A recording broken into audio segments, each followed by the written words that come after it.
Hey, everybody, I'm David with Bolivar Live, and once again, we're here with Chandra, with Aran and Franklin, and we're going to talk about insurance. There's some things that have come up.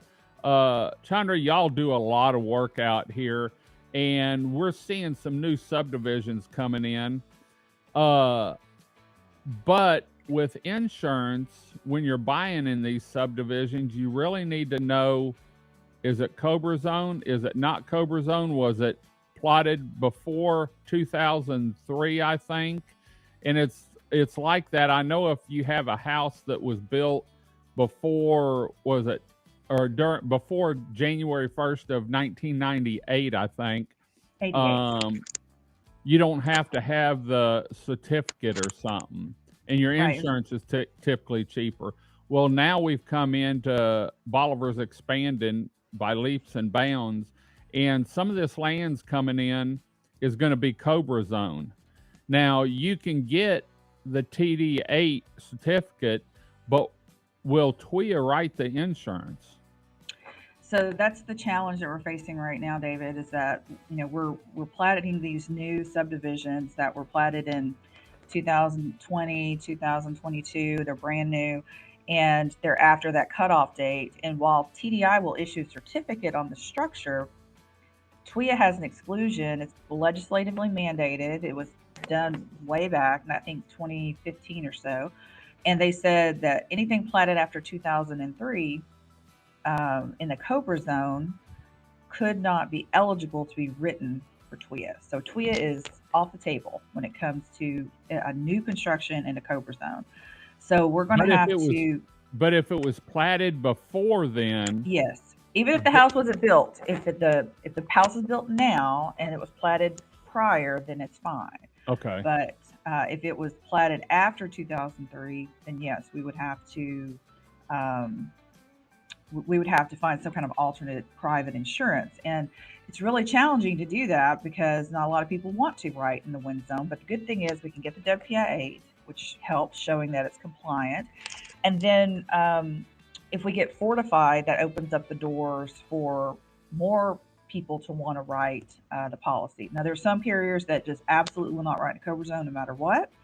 But then there's a lot of them that, like we're trying to get a list together, and see who will write this because it's really important because those houses haven't started being built yet, and we don't right, want to build all these houses. I think one of the subdivisions we've developed, there's like 50 houses in there, and we don't want to get 50 houses in and not have a way to get insurance. So that's a right. real problem. It's going to make it a marketing nightmare and not a good investment for the developer. So we need to kind of circumvent and figure out these problems and how we can, make this a viable option. So that's one of the challenges we're facing right now. I mean, the good news is some of the older subdivisions that have already been platted.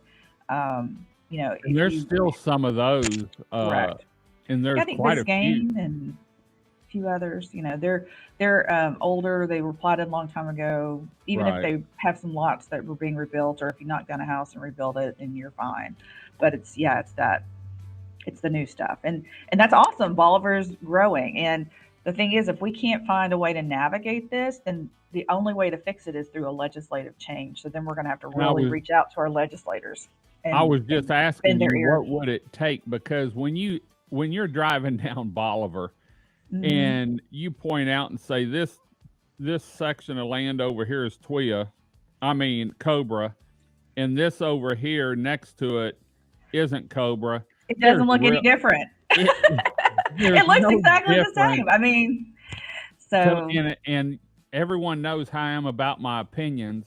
This was a way for insurance companies to be able to refuse to write stuff. I I I, mean, when I it think you're comes right. down to Yeah, it, they figured out a way, but to there is exclude those quite a things. bit of property down here that was plotted years and years ago, by Yes, even back in the 70s and yes, 60s. And so even though it hasn't been developed for the last 30 years, that's still eligible it for is TWIA insurance because it was platted before the cutoff date, correct. in sat. And so if someone's looking to buy property down here, You got to really to build a watch. subdivision. It may look really good, and that may be why it looks really good because Look for you stuff that was already plotted.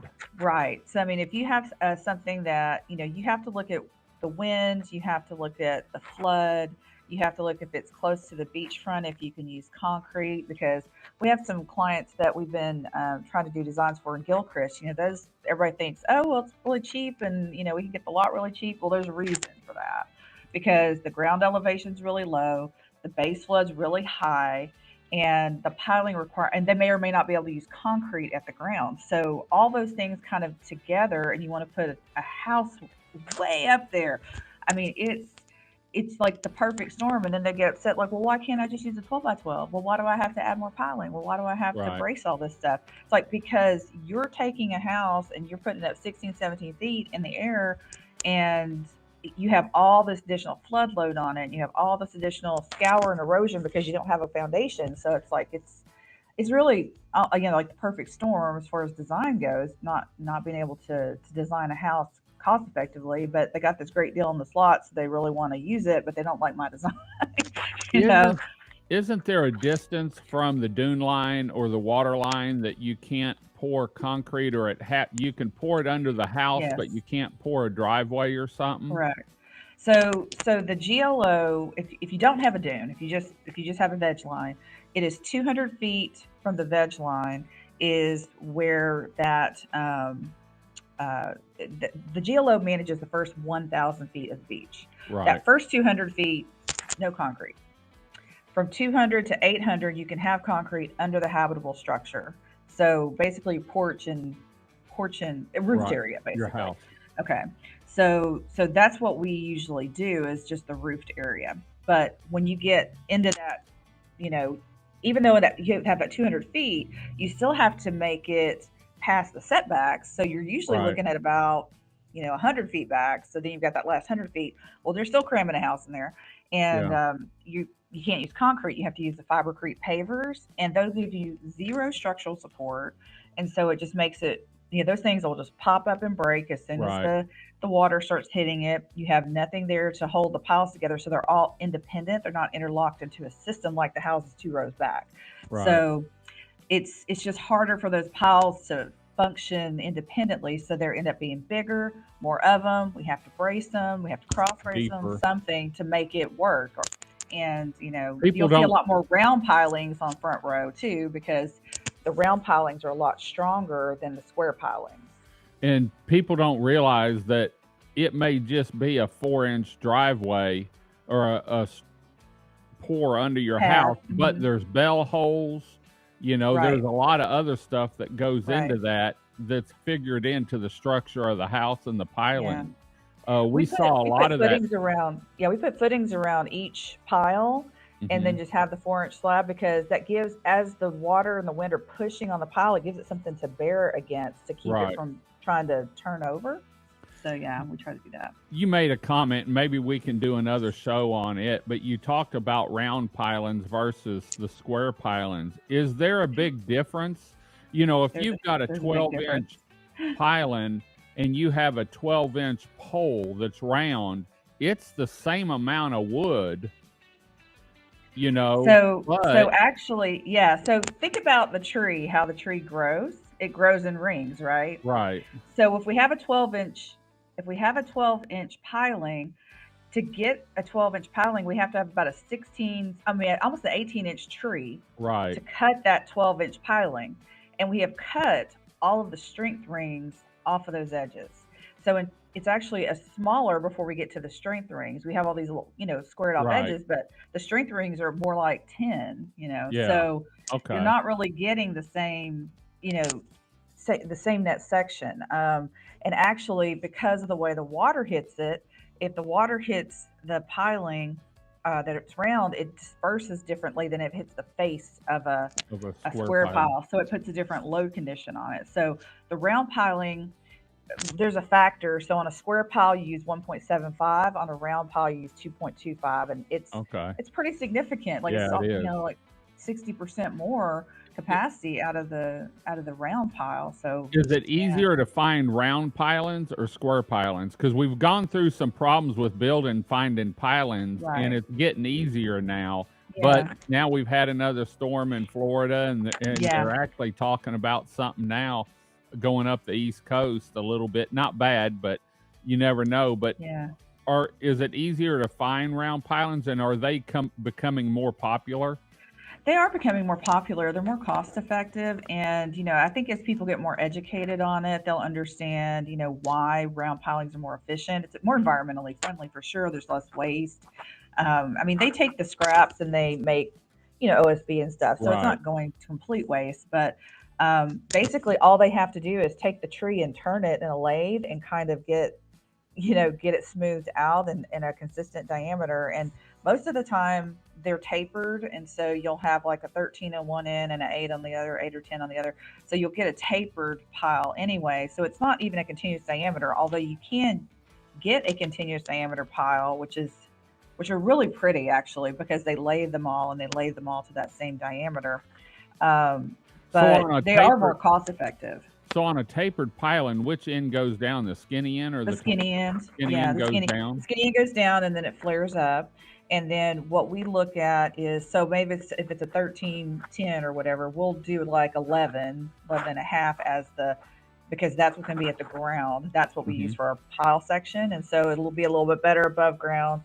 And, that's kind of our net section at the Okay. ground. Okay. So, yeah. Well, great. Well, if people want to get information on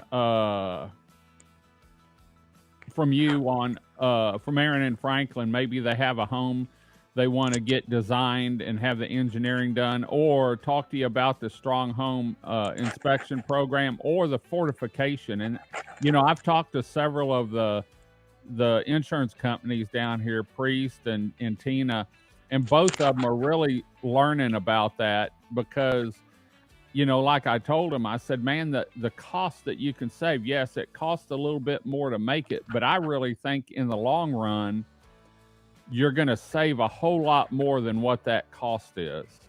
Yeah, the savings are unbelievable. And in the non Cobra zone, you can get a house that's built to a higher standard than TDI, even, and it's going to cost you less money.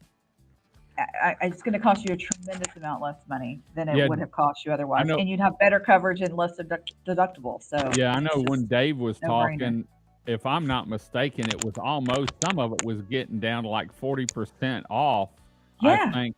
yeah, I mean, and it when you're was talking about crazy. $5,000 a year for insurance, man, that's a big savings. Yeah, So it it's doesn't huge. take much And to, and that's every year, David. That's not yeah, just one time. That's like every year. So I yeah, mean, now you do have to do a recertification after 5 years, but just to make sure that it's still in good shape, the roof's got right, 5 more years of life, all that kind of stuff. But that's probably less than $1,000 to get it recertified, and you're still saving five right, thousand dollars a right, year. So I right, mean, no right. brainer.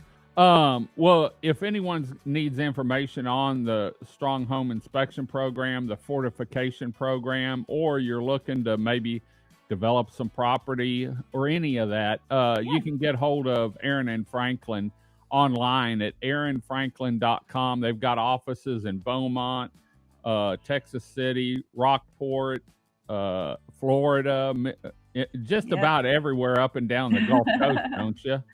Yeah, I pretty much touch everything along the Gulf Coast. If we don't have offices there, we still do work there. So Right, right. yeah, So we're going to head on out. Chandra, thanks for taking the time this morning to of course. meet with us. Until next time, I'm David with Bolivar Live. Y'all have a great day, great week. Come see us. God bless, and bye bye.